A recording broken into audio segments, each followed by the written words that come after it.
যে এই মুহূর্তে যারা আমাকে শুনছেন তাদের সবাইকে সালাম এবং শুভেচ্ছা জানাচ্ছি।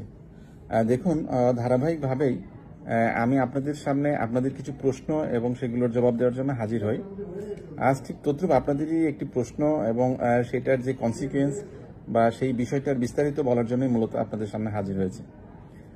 দেখুন, আমরা যারা বিভিন্ন অধিকার বেস কাজ করি বা মানুষের অধিকার সংক্রান্ত বিষয় নিয়ে কাজ করি, বিশেষত যারা আপনারা আউটসোর্সিং বা বিভিন্ন পর্যায়ে দপ্তরি প্রহরী বা এটা কন্ট্রাকচুয়াল বেসিসে যারা চাকরি করেন, তাদের চাকরি স্থায়ীকরণ বা চাকরি সংক্রান্ত বিভিন্ন সমস্যা নিয়ে মহামান্য সুপ্রিম কোর্টে বিভিন্ন পর্যায়ে আমরা যারা কাজ করি, আমাদের কাছে আপনারা অনেকেই জানতে চেয়েছেন যে এই চাকরিগুলো অর্থাৎ আউটসোর্সিং প্রক্রিয়ায় যে চাকরি, এটার স্থায়ীকরণ বা এদের এই সমস্যাটা অনেক শিক্ষিত বেকার তরুণদের চাকরির ক্ষেত্রে কোনো প্রতিবন্ধকতা তৈরি করে কিনা, বা তাদের এই প্রতিবন্ধকতাটা আমরা তৈরি করার জন্য আমরা কাজ করছি কিনা, অনেকগুলো প্রশ্ন আপনারা করেছেন।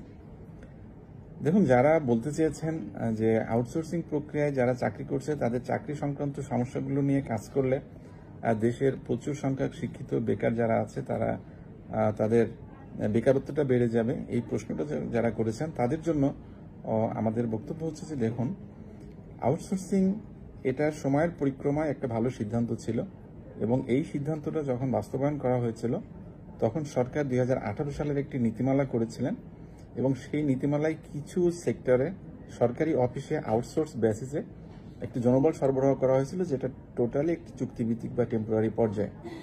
এবং সেখানে ওই নীতিমালায় পরিষ্কারভাবে বলা হয়েছিল যে তাদের নিয়োগ প্রক্রিয়াটা এবং পরবর্তী প্রক্রিয়াটা কি হবে। এবং সেই নীতিমালার যে অস্পষ্টতা ছিল, মূলত সেই বিষয়টা নিয়ে আমরা মহামান্য আদালতে আইনি প্রক্রিয়াটা করে থাকি। এবং সেই অস্পষ্টতার মধ্যে একটি অত্যন্ত গুরুত্বপূর্ণ অস্পষ্টতা যেটা ছিল, যে সেখানে ওই নীতিমালায় পরিষ্কারভাবে বলা হয়েছিল যে আউটসোর্সিংয়ে যে সেবাটা সরকার গ্রহণ করবেন, সেই সেবাটা সরাসরি ওই সেবা গ্রহীতার নিকট থেকেও তারা গ্রহণ করতে পারবেন। কিন্তু আমরা দেখতে পাচ্ছি যে আউটসোর্সিংয়ের সেবা গ্রহণটা সেবা গ্রহীতার কাছ থেকে না নিয়ে একটি কোম্পানিকে বসিয়ে দেওয়া হয়েছে এবং সেই কোম্পানির মাধ্যমে ওই সেবাটা গ্রহণ করা হয়, অর্থাৎ কোম্পানি একজন সাপ্লায়ার হিসাবে কাজ করে। মূলত এই বিষয়টা নিয়ে আমরা আইনি প্রক্রিয়ায় এসেছি এবং আইনি লড়াইটা করে আসছি। কারণ কোম্পানির মাধ্যমে যখন তাদেরকে অ্যাপয়েন্ট করা হয় তখন এখানে প্রচুরভাবে তাদের একটু হয়রানির সুযোগ তৈরি করা হয় এবং সরকারি দপ্তরগুলো তাদের রেসপন্সিবিলিটি নিতে চায় না। অপরন্তু কোম্পানিগুলো তাদেরকে তাদের ইচ্ছে মতো এবং তারা অনেকটা তাদেরকে বিভিন্নভাবে তাদের বিভিন্ন পর্যায়ে এসে তাদের কাছে যে আনইথিক্যাল ডিমান্ডগুলো করে থাকেন বা চাকরি সংক্রান্ত বিষয়ে নানা রকম জটিলতাগুলো তৈরি করে থাকেন। মূলত এই বিষয়গুলো নিয়ে আমরা আইনি প্রক্রিয়াটা করে থাকি। সুতরাং আউটসোর্সিং প্রক্রিয়া যারা চাকরি করছেন তাদের চাকরি স্থায়ীকরণ বা তাদের চাকরিটার যে সমস্যা সমাধান হলে এটা দেশের শিক্ষিত বেকার সমাজের বেকারত্ব বাড়ানোর জন্য এটার সাথে কোনো সম্পৃক্ততা নেই। তো আশা করি বিষয়টা আপনাদের ক্লিয়ার হলো।